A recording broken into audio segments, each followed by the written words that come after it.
Frankenstein by Mary Shelley. Letter 1. The reading is now beginning. To Mrs. Saville, England. St. Petersburg, December 11th, 17. You will rejoice to hear that no disaster has accompanied the commencement of an enterprise which you have regarded with such evil forebodings. I arrived here yesterday, and my first task is to assure my dear sister of my welfare and increasing confidence in the success of my undertaking. I am already far north of London, and as I walk in the streets of Petersburg, I feel a cold northern breeze play upon my cheeks, which braces my nerves and fills me with delight. Do you understand this feeling? This breeze, which has traveled from the regions toward which I am advancing, gives me a foretaste of those icy climes.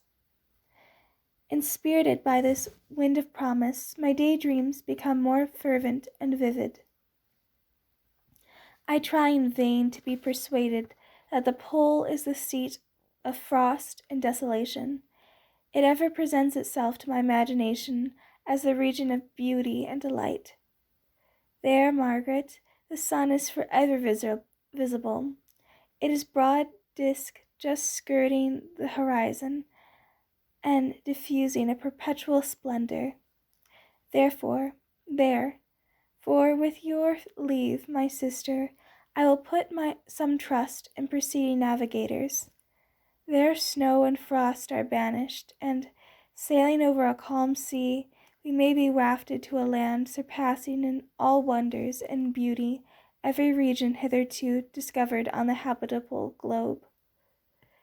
Its productions and features may be without example, as the phenomena of the heavenly bodies indubitably are in those undiscovered solitudes.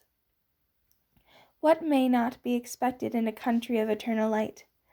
I am there discover the wondrous power which attracts the needle, and may regulate 1,000 celestial observations that require only this voyage to render their seeming eccentricities consistent forever. I shall satiate my ardent curiosity with the sight of a part of the world never before visited, and may tread a land never before imprinted by the foot of man.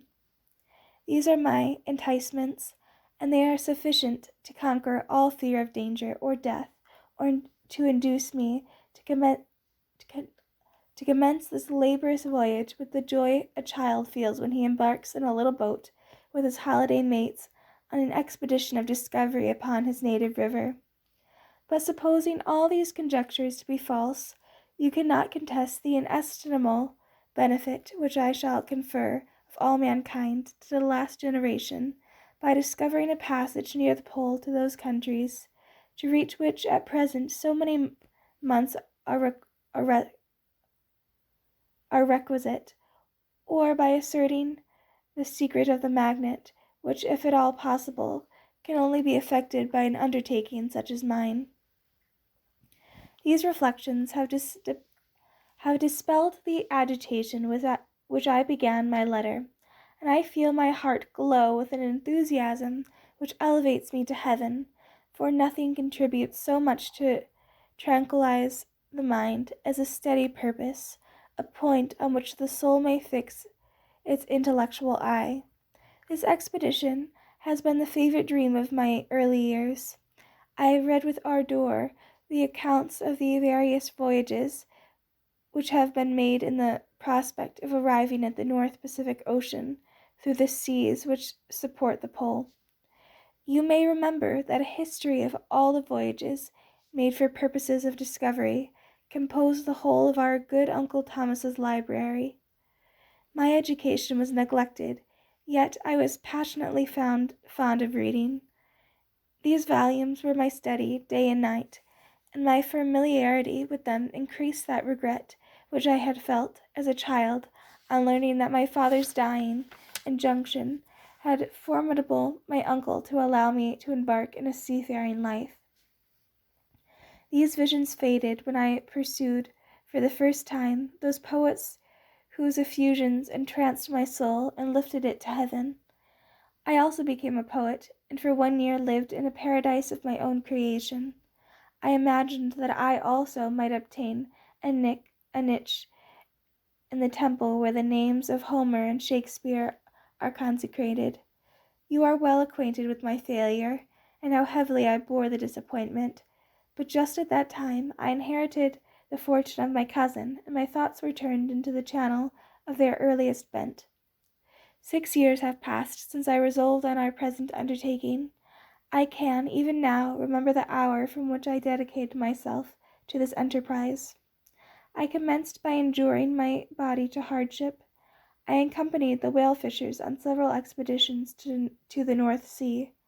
I voluntarily endured cold, famine, thirst, and want of sleep. I often worked harder than the common sailors during the day, and devoted my nights to the study of mathematics, the theory of medicine, and those branches of physical science from which a naval adventurer might derive the greatest practical advantage. Twice I actually hired myself as an undermate in a Greenland whaler, and acquitted myself to admiration. I must own I felt a little proud when my captain offered me the second dignity in the vessel, and entreated me to remain with the greatest earnestness, so valuable did he consider my services. And now, dear Margaret, I do not deserve to accomplish some great purpose.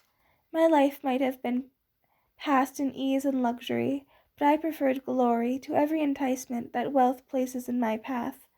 Oh, that some encouraging voice could answer in the affirmative. My courage and my resolution is firm, but my hopes fluctuate, and my spirits are often depressed. I am about to proceed on a long and difficult voyage, the emergencies of which will demand all my fortitude. I am required not only to raise the spirits of others, but sometimes to sustain my own when theirs are failing. This is the most favorable period for traveling in Russia. They fly quickly over the snow in their sledges. The motion is pleasant, and, in my opinion, far more agreeable than that of an English stagecoach. The cold is not excessive if you are wrapped in furs, a dress which I have already adopted, for there is a great difference between walking the deck and remaining seated motionless for hours, when no exercise prevents the blood from actually freezing in your veins. I have no ambition to lose my life on the post road between St. Petersburg and Archangel. I shall depart for the latter town in a fortnight or 3 weeks, and my intention is to hire a ship there, which can easily be done by paying the insurance for the owner, and to engage as many sailors as I think necessary among those who are accustomed to the whale fishing. I do not intend to sail until the month of June, and when shall I return? Ah, dear sister, how can I answer this question? If I succeed, many, many months, perhaps years, still pass before you and I may meet. If I fail, you will see me again soon, or never. Farewell, my dear, excellent Margaret. Heaven shower down blessings on you, and save me, that I may again and again testify my gratitude for all your love and kindness. Your affectionate brother, R. Walton. This is the end of the reading of Chapter 1 of Frankenstein by Mary Shelley. Thank you so much for listening in to this free audiobook reading of Frankenstein by Mary Shelley. If you enjoyed this reading, please like the video, and if you have other people you know also reading this book, say friends at school, please consider sharing this with them. I would appreciate it, and I'm sure they would too. Also, please consider commenting, subscribing, and hitting that notification bell. Thank you very much, and look out for future Frankenstein and other audiobook readings at the channel. Here you go.